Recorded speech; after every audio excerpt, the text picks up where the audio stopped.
네, 그러면 이제 우리 박병창 이사님, BBC 이사님 모시고 또 오늘 시장 이야기 나눠보도록 하겠습니다. 여러분께 가장 도움되는 시간이 아닌가 싶은데요. 어서 오십시오. 예, 안녕하십니까. 네, 반갑습니다. 자, 그러면 우리 이사님과 함께, 이사님은 어떻게 그런 거 쓰세요? 뭐 빅스비나 뭐 저 지니 뭐 이런 거 제가 많이 쓰는 게 아니고 저희 집에서 엄청 많이 씁니다. 써요? 그냥 말로 계속 처음부터 말씀 많이 드렸잖아요. TV 꺼줘, 꺼줘. 아, 그런 거 해요? 선풍기 켜줘, 꺼줘. 선풍기도 돼요? 네, 다 요즘에 뭐 웬만한 거 다 됩니다. 그러니까 그 지니나 뭐 빅스비한테 얘기해서 예, 다 연결시켜 놓으면은 와, 그래요? 다 되죠. 집에 막 그럼 막 최첨단 막 이런 시스템들이 다 있는 거예요? 그렇지 않고 그냥 단순합니다. 신경을 안 써서 안 해서 그렇지. 저도 뭐 그런 쪽은 잘 모르는데 네. 저희 집에서 굉장히 그런 데 관심이 많아서 네. 저희 제품들은 다 연결되어 있습니다. 아니 왜 애들은 무슨 일을 해요 집에서? 애들이 무슨 얘기를 합니까? 아니 원래 선풍기 애들이 그런 일을 하는 게 아니고 제가 편해진 거죠. 아빠 불 좀 꺼져 이런 거 한다며 애들이. 불 끄고 자 그래야 되는데 불 끄고 일어서야 되는데 말로 다 되니까. 와 이렇게 되면 나는 집에서 애들이 할 일이 너무 없어지는 것 같은데. 야 나가서 문 좀 닫고 하라. 뭐 이런 걸 애들이 그런 거라도 해야 될 거 아니에요 집에서. 뭐 오래전부터 다 됐는데요. 아 근데 그런 거를 진이나 뭐 이렇게 빅스비가 다 해준다 이거죠? 예. 와. 요즘에 뭐 밖에서 뭐 온도 조절도 되고 TV 켜는 거 되고 또 다 되고 또 안에서 차도 다 되고 다 그러지 않습니까? 아 그렇습니까? 네. 난 한번 해봐야 되겠다. 신기하네. 관심이 없어서 그렇지 조금만 신경 쓰면 편리성은 많이 있습니다. 아 그렇습니까? 그러니까 이제 MCU죠. 그래서 시스템 반도체가 예전부터 있었던 거고 음. 그 시스템 반도체 주가들이 최근에 예전부터 이런 것들이 편리하지 않냐, 그래서 이런 기업들을 봐야 된다라고 했는데 주가는 안 움직였었어요. 최근 들어서 시스템 반도체 많이 올랐습니다. 아 그런 데는 하긴 또 뭐 집에 뭐 어떤 뭐 전원 켜고 깨고 이런 것 관련돼서는 또 그런 특수 목적에 맞는 반도체들이 또 많이 MCU 들, 필요하겠군요. 예. 자 그러면 뭐 미국 시장 잠깐 마감부터 보고 갈까요? 예, 미국 시장은 뭐 주요 몇 가지 내용들이 있지만 그렇습니다. 금요일 날 빠지고 월요일 날 조금 빠지고 그리고 화요일 날 급등하고 어제 또 조금 빠지고 이런 식으로 그냥 등락을 보이고 있는 그런 상황입니다. 네. 그러니까 이런 말씀을 먼저 드리는 거는 지금 미국 시장은 지수가 신고지수 났잖아요. 그리고 일부 종목들이 계속 신고가를 내면서 좀 가속 우려가 있었지 않습니까? 네.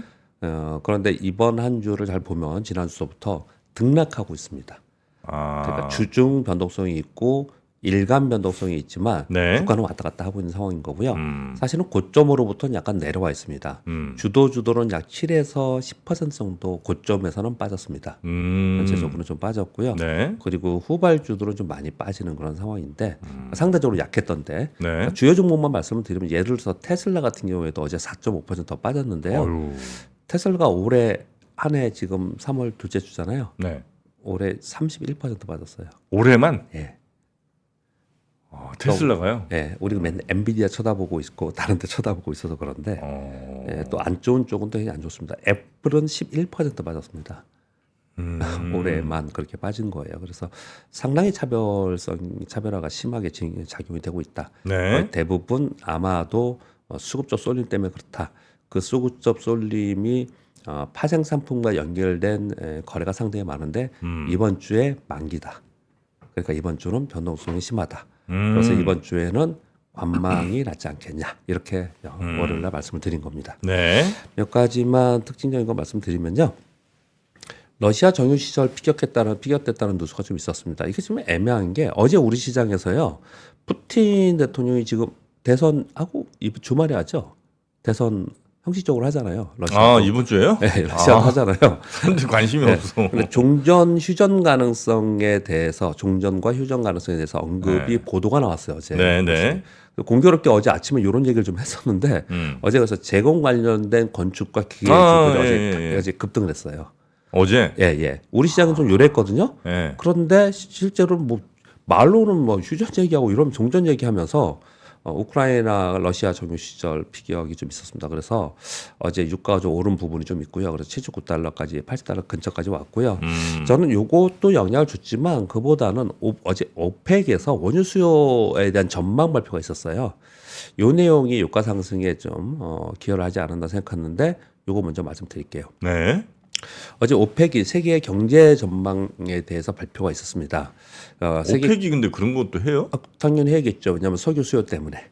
석유 수요 때문에 하는데 원유 수요가 증가 전망. 그래서 글로벌 하루 석유 수요가 225만 배럴 증가하지 않겠냐. 그리고 공급도 하루에 110만 배럴 증가하지 않겠냐는 발표를 했고요. 네. 세계 경제 성장률은 2.8%로 소폭 상향.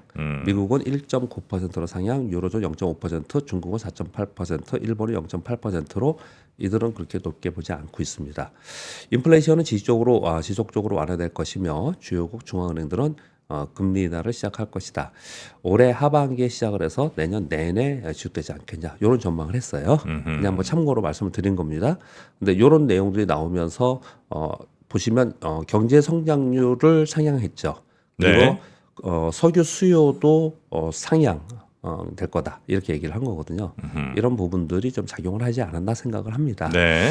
그래서 여하튼간에 유가가 올라서 정유 관련주들이 어저께 미국 시장은 올랐어요. 그래서 어제 다우가 0.1% 소폭 올랐고요. 네. 말씀드린 바와 같이 기술주들은 좀 내렸어요. 그래서 나스닥은 0.5%로 하락을 했습니다. 어제 내린 것 중에 이제 테슬라가 가장 많이 내렸는데 반도체 일부 정도 내리고 했는데요. 웰스파고가 목표 주가 하향했는데 165달러로 그리고 웰스파고가 120달러로 했죠. 네. UBS는 165달러. 그러니까 지금이 100 얼마입니까? 한 170달러 근처이거든요. 네.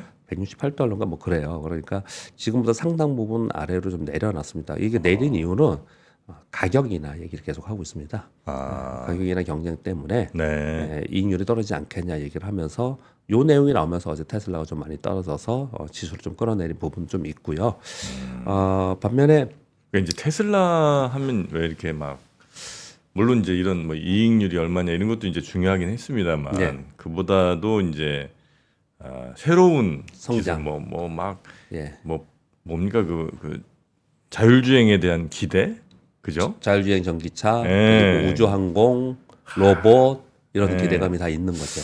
근데 이제 그 기대에서 상당히 좀 약간 예. 후퇴되는 것들이 좀 있었던 모양이에요 최근 들어. 이제 그 기대는 있는 겁니다. 그래요? 예, 근데 지금 테슬라가 지금 현재 구체화되면서 수익을 내고 있는 부분이 이 부분이잖아요. 전기차잖아요. 그러니까 전기차 수익 부분이 이만큼 이제 하향될 거다고 얘기를 하는 거고요. 그러한 기대감이 있기 때문에 테슬라의 목표 주가는 그대로 두거나 더 높게 봐야 된다. 250달러, 300달러를 보는 측도 있어요. 그런 것들이 있는 겁니다. 네. 지금 말씀을 좀 중요한 말씀을 좀 주신 것 같은데 지금 이번 주에는 계속 이 얘기를 드리는데 왜냐하면 반도체 엔비디아 때문에 자꾸 말씀드리는 것 같아요. 네. 우리가 실생활에서 또는 산업의 기술 발전하고 그리고 주가가 거기에 연동하는 거하고는 네. 똑같이 가는 게 아니에요. 뭐 그렇겠죠. 기대감에 선반영하고 먼저 움직이고 갔다가. 예. 그리고 실제로 그게 상용화되는데 얘는 떨어지고 주가는 예. 이미 반영했다고 떨어지고 예. 그 다음에 좀 있다가 어느 정도 되면은 이게 만약에 주가가 어느 정도 떨어지잖아요. 예. 그러면 이건 싼 거 아니야? 지금 말씀하신 대로 얘네는 자율주행도 있고 로봇도 있고 휴머노봇도 있고 또 우주항공도 있고 향후 성장성이 있는데 이건 아니지 않냐 이러면서 그때는 또 그게 부각이 되고 오르고 이 주가는 그래요. 그러니까 다 어느 하나를 가지고 얘기하는 건 아니다. 지금은 요 상황에 대해서 설명을 하는 거다 이렇게 말씀을 드리겠습니다. 네. 그리고 웰스파고에서 엔비디아를 목표 주가 상향 1,100달러로 했는데요. 그래서 엔비디아가 장중에 한 4% 가까이 떨어졌었어요. 네. 그런데 1.12%로 반등을 하면서 마감을 해서 908달러에 반등을 해서 다행스럽게 그렇게 했는데요. 근데 요 내용을 보시면요. 엔비디아의 내년 2025년 EPS에 멀티플 37배를 적용해서 이 가격이다 이렇게 얘기를 하고 있습니다. 이것도 상당히 중요한데요. 신기술이 나와서 그 기술이 적용이 되면서 신제품이 나오고 그것이 상용화되는 그 과정 속에 있잖아요. 네. 그런 과정 속에서는 우리가 보통 EPS의 향후 포워드 가이던스를 12개월 포워드를 많이 하잖아요. 네. 그러니까 지금 3월이니까 올해 우리나라 기업들의 목표 주가를 얘기할 때 올해 실적을 얘기하잖아요. 내년, 내후년 이렇게 얘기 안 하잖아요. 네. 근데 여러분 잘 생각해 보세요. 작년에 2차 전지 얘기할 때 뭐라고 얘기했습니까? 2025년에, 2027년에 어떻게 될 거다. 그걸 다 땡겨다가 이제 그래서 그걸 반영하면서 주가가 이렇게 오를 거야 하면서 올랐기 때문에 걔네들 주가가 이만큼 떨어진 거예요. 네. 그러니까 그 기술의 발전에 따라서 과도하게 땡겨서 쓰는 부분이 나타나면 주가는 거기서 좀 흔들 가능성이 있는 거예요. 그러니까 엔비디아에 대해서 제가 지금 설명드리는 부분은 아니고 요번에 멜스파고에서 25년 거를 가져다가 3700은 높은 거 아닙니다. 미국 시장에서는요. 얘는 높은 건 아닌데 네. 올해 게 아니고 내년 거까지 땡겨서 했을 때 $1,100라고 하는 거를 감안해야 된다. 이 설명을 좀 드리는 거예요. 그러니까 분위기가 이쪽으로 가고 있는 거고 그렇기 때문에 더 멀리 더 높게 이걸 보고 있다. 이런 부분들을 좀 설명을 좀 드리는 겁니다. 네, 그 정도 말씀을 좀 드리겠습니다. 길주 때문에 그냥 왔다 갔다 하고 있는 그런 상황인 거고 이번 주에 동시만기 영향을 많이 받고 있다. 그렇게 말씀드리겠습니다. 네. 어제 우리 시장의 코스피는 0.44%, 2,693포인트고요. 정말 얼마 만인지 모르겠습니다. 오늘 아침 신문지상에 이런 게 많이 나올 것 같은데 어제 장중에 2,701포인트를 찍었었습니다. 아, 2,700을 잠깐 예. 찍었군요. 이게 네. 2022년 이후에 처음일 거예요. 아, 그래요? 네. 처음으로 찍은 거예요. 의미 있는 겁니다. 네. 왜냐하면 이제 돌파 시도를 하고 있는 거니까. 네. 이게 딱 거의 가고 나니까 곧바로 매물이 나오더라고요. 어. 매물 나오면서 종가는 2,693포인트 아주 크게는 하락하지 않았어요. 다행히 네. 장중에 마이너스까지도 가긴 했는데 장 후반에 다시 반등을 했어요. 그러니까 다시 반등을 하는 주역은 사실 외국인입니다. 네네. 외국인들이 은행주들, 증권주들을 대거 샀어요. 그래서 ETF가 종목이 아니고 은행 ETF와 증권 ETF가 3%대로 상승을 했습니다. 여기에는 또 외국인들이 산 것도 있지만 이유도 있었습니다. 이들이 밸류 프로그램에 지금 이제 포함되어서 그 프로그램들을 이제 하나하나 발표를 하고 있는데 네. 이것도 하나 먼저 말씀을 드릴게요. 어제 키움증권에서 기업가치 제고 방안 발표가 있었습니다. 주가는 한 5% 올랐는데요. 동반해서 다른 증권주도 다 올랐어요. 기존의 자사주를 한 210만 정도 갖고 있는데 이걸 앞으로 향후 3년간 33분의 1씩 소각하겠다. 근데 이게 발행 주식의 약 8%가 돼요. 네. 작지 않습니다. 네. 그러니까 이제 그만큼 EPS 올라가는 거죠. 이 부분이 있고요. 그리고 2025년까지 주주환원율 30% 이상 유지하겠다. 향후 3년간 평균 ROE 15% 목표를 하겠다.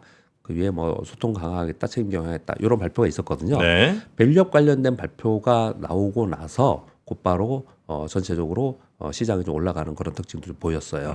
그래서 이게 상당히 영향이 주었고 외국인들의 매수로 힘을 입어서 어제 코스피가 0.44% 마지막에 오르면서 그래도 잘 버텨줬다. 이렇게 표현을 좀 드리는 겁니다. 네. 근데 장중에 마이너스가 한번 났었어요. 푹 꺼지면서 그래요? 특히 코스닥이 급락을 한번 했었는데 그거 왜 그랬냐면요. 네. HLB 이게 역사적 신고가거든요. HLB가? 예. HLB가 중간에 급락을 했어요. 네. 급락을 했는데 그 순간에 악재성 루머가 발표가 됐습니다. 여기 이제 FDA의 신약 승인 요게 지금 있는데 그거 지금 이제 기다리고 있는데 이거 추가 자료가 필요하다 뭐 이런 식의 루머들이 막 돌았어요. 그러면서 회사 측에서는 곧바로 그런 일 없다. 반박 제시를 좀 했어요. 그리고 법적 제재 조치를 하겠다 이렇게 얘기를 했거든요. 네. 여하튼 간에 이런 해프닝이 있었어요. 음. 그래서 어제 급락했다가 마이너스까지 갔다가 다시 반등하는 그런 어제 움직임이 좀 있었습니다. 네. 그리고 글로벌 전기 부족 얘기들이 막 연일 나오고 있습니다. 계속 뭐 이 얘기도 우리 이거 뭐 한 1, 2주 동안 하고 있지 않습니까? 네. 어제 또 다시 얘기 나오면서 전선과 전력 설비주들이 강세를 보였고요. 네. 그리고 오라클이 좋았다는 얘기 말씀드렸잖아요. 네. 시간에도 오르고 그리고 올해 전망이 좋고 이제 이 오라클도 신고가입니다. 가격이. 그래서 어제 클라우드 컴퓨팅에 있는 종목들이 강세를 보였습니다.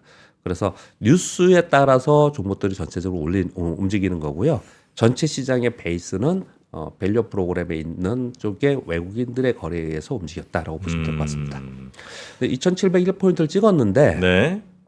돌파를 안정적으로 할지 돌파라는 건요 한번 찍었다고 돌파하는 건 아니고 돌파라는 거는 위에 지수가 있으면 예를 들어서 2,700포인트다 그러면 2,700포인트가 저항선이라고 표현을 쓰잖아요. 네. 저항 라인, 저항선이라는 거 쓰잖아요.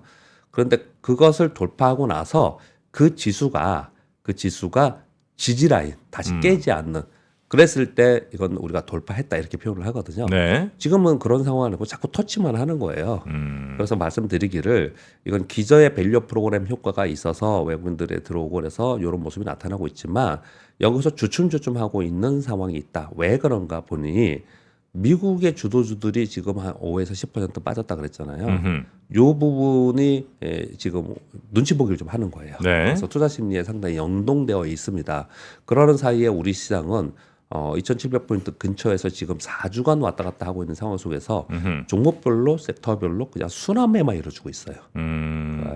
그 밑에서부터 쭉 올라올 때는 쭉 올라왔거든요. 지수는. 네네. 그리고 나서 더 이상 가지 못하고 왔다 갔다 하면서 순환매만 이루어지고 있는 그런 상황입니다. 그래서 그런 부분이다 생각하시면 될 것 같고요. 네. 오늘 우리 시장은 선물옵션 동시만기입니다. 동시만기를 미리 예측하지 않습니다. 대부분 종가의 외국인들의 수급을 확인하는 게 중요하고 내일 다시 말씀드리도록 하겠습니다. 그리고 이제 미국은 말씀드린 바와 같이 주도 종목들 그리고 빅세븐들이 장중 변동성과 일간 변동성이 커지고 있어요. 이거는 네. 이번 주에 동시만기 때문에 그렇다 말씀드렸습니다. 이건 다 아는 내용이고요. 우리가 이제 관심 있게 봐야 되는 거는 이번 주 특히나 동시만기도 있지만 관망할 수밖에 없는 게 다음 주에 FOMC 회의가 있잖아요. 다음 주군요. 예, 다음 주 20일, 21일 날 있습니다. 그래서 우리나라 시간으로요. 그래서 점도표가 어떻게 나올지 이번에 3월이니까 점도표가 나오잖아요. 요게 관심이 있는 거고 또 하나가 있어요. 네. BOJ 회의가 있거든요. 그래서 요번에 지금 나오고 있는 뉴스들로 보면은 일본이 마이너스 금리 정책에 이번에는 변화를 주지 않을까. 지난 1월 달에 변화를 주지 않겠냐 그랬는데 아니다 우리 유지하겠다 이런 얘기를 있었거든요. 네. 근데 이게 변화를 주지 않을까라고 얘기를 좀 하고 있어요. 그러니까 마이너스 금리를 좀 올리는. 예, 그렇죠. 이제 마이너스 금리 이제 안 한다. 그래서 이제 제로에서 좀 더 이렇게 올리는 이런 일들이 있을 수 있기 때문에 네. 시장에서 관망이 있는데 이거는 여러분 그냥 많이 들으셔서 아실 거예요. 이 일본이 만약에 금리를 올리잖아요. 네. 일본이 금리 올리면 일본 엔화가 강세가 되죠. 그렇죠. 그렇죠. 그러면 상대적으로 달러는 좀 떨어질 가능성이 있고요. 네. 그리고 엔캐리 자금들이 일본은 회귀될 가능성이 있어요. 음. 그래서 글로벌리 유동성에 의해서 움직이는 시장들이 이거는 악재가 될 수 있다는 쪽도 계속 얘기를 하고 있는 거예요. 그래서 이 부분에 대해서는 전체 특히 채권 시장에서 굉장히 예민하게 지금 보고 있어요. 그렇기 때문에 시장에서는 전체 시장이 움직이는 게 아니고 종목별로 움직이고 있는 상황이다라고 말씀을 드리겠습니다. 네. 자, 이슈들 좀 빨리 한번 가보겠습니다. 네. 제 이번 뉴스는 아까 전해드렸고요. 네. 마이클 윌슨이 오랜만에 다시 등장을 했습니다. 마이클 윌슨 대표적인 약세론자. 아, 그래요? 약세론자. 예. 이 사람이 근데 왜 유명해졌냐면요. 네. 2022년도에 시장 하락할 거야 그런데 맞췄어요. 한번 맞추면 유명이잖아요. 네. 유명이잖아요. 근데 이 사람이 작년 10월 이후에 계속 시장이 하락한다 그랬어요. 계속 틀렸잖아요. 얼마 S&P 500이 4,200포인트 뭐 4,000포인트 근처 100포인트 요 정도까지 떨어진다고 그랬어요. 네. 근데 아니잖아요, 지금. 네. 그러면서 이제 틀려 가지고 네. 한동안 조용히 했거든요. 근데 이 사람 얘기를 뭐 알아들여 우리가. 다시 나타났어요. 네. 다시 나타나서 근데 이런 거예요. 뉴스가 듣는다는 게 아니고요. 네. 뉴스가 어쩔 때는 강세론자 뉴스가 많고 어쩔 때는 약세론자가 막 뉴스가 많은데 네. 이 사람이 등장해서 이 사람 뉴스를 비중 있게 다룬다는 거는 뭔가 시장에 변화가 생기거나 이들의 인식이 투자 마인드가 바뀌었을 가능성이 있기 때문에 그러는 거예요. 네. 네, 이런 뉴스가 있었다. 그냥 그 정도만 할게요. 네, 우리 그 시장을 좀 빼고요. 예. 그렇게 좋진 않게 보는 거군요, 그러면. 이 사람이요? 네. 그러니까 지금 이것만 얘기했군요. 2020년 하락장 예측했고 작년부터 계속 하락 전망을 했는데 네. 그동안 계속 올랐잖아요. 5,100포인트 이상 올랐지 않습니까? 네네네. 그래서 다시 나타나서 야 이거 시장은 올랐는데 야 실적을 봐. 이거 실적 오르는 거는 소위 말하는 매그니피센트 세븐이라고 얘기하는 얘네들은 올랐지 얘네 빼면 없어. 이건 마이너스야. 근데 지수는 올랐잖아. 이거 아니야. 이거 버블이야. 이러면서 또 다시 지금은 지난번에 4,200포인트 얘기했는데 이번에는 4,500포인트까지 떨어질 거다. 이렇게 좀 얘기를 좀 하고 있는 뉴스가 네. 나왔습니다. 그리고 IT 관련 뉴스 몇 가지 말씀드리겠습니다. 이거는 어제 하려다가 어제 제가 뺐는데 시간이 다른 건 뉴스를 하느라고요. 대만 IT 매출 동향이 굉장히 중요하거든요. 대만이 IT 강국이고 우리도 그렇지만은 네. 뭐 우리 시장만 얘기를 하면은 뭐랄까요? 우리는 왜 그런지 모르지만 우리 시장 얘기하면 우리 잘 안 믿는 경향이 있어요. 우리 애널리스트 자료나 이런 게. 네. 그 이제 빗대에서 같이 흐름을 좀 보는 겁니다. 작년 하반기에 재고 보충 수요로 인해서 매출이 굉장히 좋았는데 1, 2월에 조금 흐름이 안 좋았다는 얘기를 좀 하면서 다만 보니까 전년 대비 매출이 증가한 부분을 봤더니 파운드리 10.5, 후공정 0.6, 메모리, 팹리스 이렇게 쭉쭉쭉 다 전체적으로 좀 많이 올랐더라. 그리고 전월 대비 매출 증가한 부분은 서버 부품이 28%, 컴퓨터 OEM이 4.5%. 이 보시면 위에 거는 전년 대비고 밑에는 전월 대비잖아요. 네. 그러니까 이 차이를 이렇게 구분해서 설명을 하는 이유는 전년 대비는 전반적으로 좋아졌어. 그런데 전월 대비로 봤더니 서버 빼놓고는 나머지는 부진하더라. 물론 춘절 연휴가 있긴 해요. 네. 전체적으로 부진했더라. 왜 그러냐 봤더니 작년에 계속 재고 떨어내는 걸 했잖아요. 그리고 너무 재고가 없어. 그래서 재고 보충 수요가 있었다라는 거예요. 네. 그 얘기를 설명을 좀 하고 있고요. 그러면서 이제 TSMC와 폭스콘 이게 되게 중요하잖아요. 두 기업이요. 네. 요 얘기를 하고 있는데 춘절 영향으로 매출이 부진했는데 TSMC가 AI양 수요로 인해서 2월 기준으로 보면 사상 최대 실적을 냈고 올해 가이던스도 좋게 발표를 했습니다. 네. 폭스콘은 2월에 클라우드 네트워킹 제품의 매출이 큰 폭으로 증가를 했다는 거예요. 그래서 올해 서버 매출이 증가할 것이고 아이폰 관련 매출은 좀 부진할 거다 이렇게 전망을 했다는 거예요. 네. 그럼 어떤 결론을 낼 수 있습니까? 이걸 이렇게 보면은 전반적으로 좋아지는 게 맞고 어디가 지금 제일 빨리 좋아지고 있느냐? 일반 PC 수요 이런 부분이 아니고 서버 위주로 성장을 하고 있다.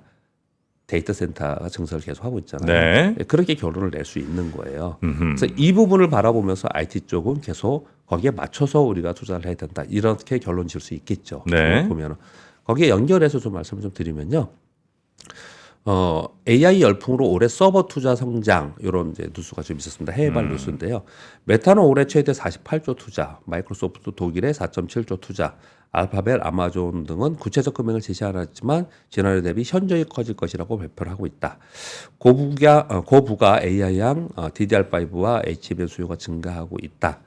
2023년에 꺾인 서버 출하량이 올해는 AI를 타고 V자 반등이 기대가 된다. V자 반등이에요? 예, 그렇게 얘기해요. 이거는 이제 트렌드 포스발 뉴스입니다. 네. 그래서 서버용은 17%, 스마트폰 14%, 노트북 12% 이렇게 얘기를 하고 있어요. 그래서 서버 쪽을 계속해서 얘기를 하고 있다. 실제로 좋아지고 있기 때문에 이런 뉴스가 나오고 있겠죠. 이렇게 전해드리겠고요. 네. 그리고 삼성이 랜드 플래시 고객사들과 가격을 재협상한다는 뉴스가 어저께 있었습니다. 3월, 4월 중에 주요 고객사와 주요 제품들의 5에서 20%에서 랜드 플래시 인상을 가격 재협상을 한다. 이렇게 얘기를 하고 있습니다. 실제로 랜드 플래시 가격이 현물 가격이 저점으로부터 약간 올라왔거든요. 네. 요건 또 왜 중요하냐면요. D램 가격이 먼저 저점을 찍고 올라왔어요. 그래서 D램 쪽에 특히 고부가가치의 고부가 제품의 D램 쪽에 투자를 확대한다 그랬거든요. 그러면서 낸드 쪽은 뭐라고 얘기냐면 SK하이닉스도 그렇고 삼성전자도 그렇고 낸드 쪽은 이 반등이 느리게 반등을 하고 있기 때문에 네. 얘네들은 하반기에 대해서 반등하지 않겠냐. 하반기에 보고서 투자하겠다. 이렇게 얘기를 했었거든요. 그런데 낸드 쪽도 만약에 좋아진다면 얘는 상당히 달라질 내용이 있다. 이렇게 얘기를 하는 거고요. 네. 그런 측면에서 중요한 거고 또 한 가지는 우리 그 뒤에 있는 소부장 기업들 있잖아요. 이게 고정 메모리 쪽에 포커스되어 있는 쪽이 있고 낸드 플래시 쪽이 있어요. 네네. 예, 그래서 그 주가가 현저히 차이가 납니다. 그래서 이런 부분들이 있기 때문에 이런 뉴스를 좀 전해드리겠습니다. 네. 그 삼성 갤럭시 링 있잖아요. 실제로 뭐 어떻게 나올지 모르겠는데 뭐 이것이 잘 되고 안 되고 그래서 제가 평가할 수는 없고요. 네. 다만 이런 가능성은 상당히 있죠. ICT 기업들이 사업 협업을 원하는 기업들이 굉장히 많다. 대부분 통신 회사들이나 이런 데서 하겠죠. 뭐냐면 이 제품이 24시간 착용할 수 있고 특히 헬스케어 기능이 더 많이 되겠죠. 거기에. 네, 그런 부분들 때문에 이 사업에 협업을 해서 하자라는 쪽이 지금 진행이 많이 되고 있다. 이런 얘기를 하고 있습니다. 제가 보기에는 요거는 나오면서는 시장에서 이슈가 상당히 될 수 있어요. 나오기 시작을 하면. 그런 부분 좀 말씀드리도록 하겠습니다. 네. 우리가 이런 얘기 하잖아요. 애플의 애플워치에서 또는 뭐 삼성의 링에서 헬스케어 기능을 넣는데 그 기능에 보면은 뭐 여러 가지가 많습니다. 네. 뭐 당뇨의 기능 또는 뭐 심호흡의 기능 또는 요즘 얘기 나오는 거는 뭐 여성들의 뭐 생리 뭐 주기의 기능 막 이런 것들을 다 해준다는 거예요. 이런 게 무슨 뭐가 그렇게 중요해 시장에서 뭐 돈이 돼 이러는데 이 시장은 어마어마하게 큽니다. 어마어마하게 커요. 그래서 요거는 이런 내용들이 나오면은 관련주들은 영향을 받을 것이다 말씀드리겠습니다. 아디다스가 실적 발표를 했어요. 네네. 30년 만에 적자. 네. 30만 원의 적자. 근데 주가는요 장중에 마이너스 4%였다가 종가는 3%대 마감했어요. 네. 굉장히 컸습니다. 근데 왜 그랬냐? 워낙 많이 빠졌습니다. 그러니까 CEO가 진짜 안 좋았는데 작년에 올해는 좀 좋아지지 않겠냐라는 긍정적 전망이 있으면서 네. 반등을 했습니다. 네네. 이 부분은 여러분 아디다스 제품을 우리나라에서 가져다가 파는 기업들도 있고 또 관련돼서 나이키를 가져다 파는 기업들도 있고 이런 기업들이 우리나라에 있잖아요. 그 기업들의 주가는 어느 정도 됐을 것 같습니까? 고점 대비 3분의 1 정도도 안 돼요. 그렇습니까? 예. 예, 그래서 이쪽엔 그동안은 계속 내수 쪽이 안 좋았거든요. 근데 내수 쪽으로 혹시라도 움직임이 있는지는 그래도 계속해서 내가 이걸 거래한 지금 당장에 거래하기는 좀 무리가 있을 수도 있죠. 왜냐하면 우리나라 내수는 올해 어렵다라는 분석을 계속 많이 하고 있지 않습니까? 네. 네, 그렇지만 뭔가 변화가 생기는지를 좀 체크를 해야 되지 않을까 생각하고요. 좀 전에 권 기자님이 잠깐 언급을 했는데요. 건설사 폐업이 10년 만에 최대라고 합니다. 올해 건설사 자진 폐업 건수가 올해만 835건, 부도처리 건설사 6곳. 건설협회에서는 신규 자금 조달 및 대출급 차원 어려움으로 폐업을 지속하고 있다. 그리고 중요한 거는 뭐냐면 이렇게 부도나 파산하는 기업들이 많이 생긴다 보니 네. 이걸 보증하는 기업들 있잖아요. 그래서 그런 예를 들어서 주택도시보증공사 올해만 2,130억의 보증 손실 이런 것들이 나타나는 거예요. 그래서 이런 부분들은 얘들만 그렇지 않겠죠. 네. 어디가 같이 몰려 있을까요? 금융회사가 몰려 있습니다. 네네네. 그래서 그런 부분들은 좀 걱정스러워하는 거고 예. 아까 잠깐 언급을 드리는 것 같은데 태형건설 워크아웃 이제 진짜 진행하거든요. 네. 오늘부터 거래 정지입니다. 오늘부터군요. 네, 거래 정지. 알겠습니다. 뒤에 또 중요한 뉴스들이 몇 개 있는데 요건 이제 내일 내일 하겠습니다. 예, 내일 좀 전해주셔도 괜찮을 만한. 예, 그런 내용이에요. 그렇죠. 네, 그런 예. 내용들인 것 같아서 그거는 내일 좀 듣기로 하고요. 오늘 댓글 온도가 뭐 썩 좋지 않은데 아마 왜요? 어제 좀 주식이 우리 좀 괜찮았잖아요. 미국 주식이 좀 빠져서 그런가? 네, 여튼. 시장에 따라 댓글 좀 다른가요? 네. 그리고 저 김프로 형은 저녁 시간, 저녁 라이브, 퇴근길 라이브 저녁 6시에 오시면요. 김프로 형, 이프로 형 등등 만나실 수가 있고요. 그리고 무늬만 여의도가 아니고 장르만 여의도입니다. 제가 요즘에 네, 압니다. 정치 콘텐츠 하나 좀 하고 있는데 장르만 여의도, 무늬만 여의도는 몇 분? 하여튼 좀 제대로 채팅을 좀 쳐주시기 바라겠습니다. 장르만 여의도입니다. 네, 우리 박병창 이사님 오늘 아침도 너무 고생 많으셨고요. 네, 그러면 내일 다시 뵐까요? 네, 내일 뵙겠습니다. 네, 고맙습니다. 감사합니다. 장 시작 전부터 종료까지 쏟아지는 수많은 뉴스와 정보들. 이 중에서 어떤 것이 투자에 정말 도움이 되는 정보일까요? 3프로의 증시 셔터맨 박근영 마스터가 직접 정보를 선별하고 투자의 힌트를 드립니다. 시간도 아끼고 투자 아이디어도 얻는 시간, 박근영 부장의 마켓 힌트와 함께 하세요. 자세한 사항은 3프로 TV 앱과 홈페이지를 확인하세요.